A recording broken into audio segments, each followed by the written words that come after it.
और वहीं यूपी की राजनीति में हर पल कुछ न कुछ ऐसा हो रहा है जो सुर्खियां बटोर रहा है। और वहीं बरेली में समाजवादी पार्टी के अध्यक्ष अखिलेश यादव ने कांग्रेस पर सर्जिकल स्ट्राइक कर दी, तो वहीं एक दिन पहले कांग्रेस छोड़ सपा में शामिल हुए पूर्व सांसद प्रवीण सिंह ऐरन की जुबान फिसल गई और करीब 200 कार्यकर्ता साइकिल पर सवार हो गए। और सपा में शामिल हुए कांग्रेसियों ने कहा कि अखिलेश यादव के नेतृत्व में मजबूत सरकार बने या ना बने, और मजबूत सरकार इसलिए हमने कांग्रेस पार्टी ज्वाइन की। और नेहरू युवा केंद्र में प्रवीण सिंह ऐरन और सपा के महानगर अध्यक्ष शमीम सुल्तानी की मौजूदगी में कांग्रेस के प्रदेश उपाध्यक्ष पिछड़ा वर्ग अनुज गंगवार और प्रदेश सचिव संजय श्रीवास्तव और नरेश विश्वकर्मा, जिला अध्यक्ष महिला कांग्रेस कमलेश ठाकुर और वहीं महानगर अध्यक्ष हेमा समेत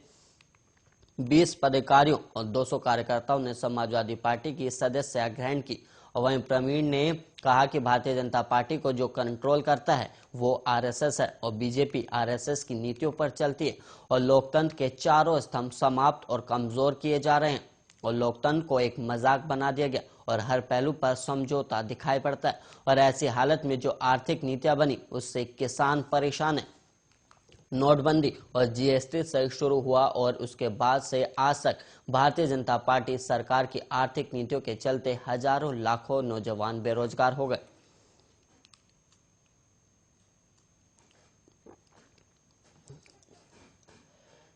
बहराइच में रविवार की शाम लोकतांत्रिक युवा शक्ति पार्टी के राष्ट्रीय अध्यक्ष पंडित राजकुमार भाजपाई बहराइच पहुंचे, जहां उन्होंने पहुंचकर कार्यकर्ताओं के साथ मीटिंग की और उन्होंने कहा कि उत्तर प्रदेश में सभी सीटों पर चुनाव लड़ेंगे और वहीं बहराइच की 7 विधानसभा सीटों पर भी वो चुनाव लड़ेंगे और उसी की समीक्षा को लेकर बहराइच पहुंचे थे। और उन्होंने कहा कि हम मुफ्त शिक्षा मुफ्त इलाज के नारे को लेकर जनता के बीच जाएंगे। और उन्होंने कहा कि आज सभी पार्टियां हिंदू मुस्लिम मंदिर मस्जिद धर्म जात के नाम पर वोट मांग रही और ऐसे में हम मुफ्त शिक्षा और मुफ्त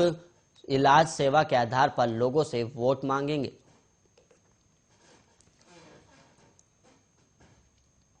हमारी लोकतांत्रिक युवा शक्ति पार्टी 27 सितंबर 2016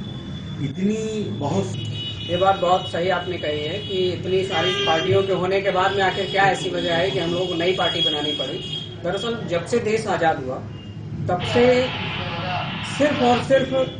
धार्मिक बंटवारे के आधार पर, जातिगत बंटवारे के आधार पर राजनीति चल रही है। लगातार जो भी पार्टियां रही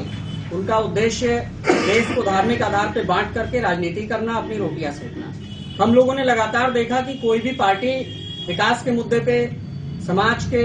विकसित होने के मुद्दे पे, आपसी समरसता के मुद्दे पे काम नहीं कर रही थी। इस वजह से हम लोगों ने कहा कि बहुत चिंतन के बाद में यह निर्णय हुआ कि हम लोगों को एक ऐसा दल बनाना चाहिए जो सभी धर्मों की बात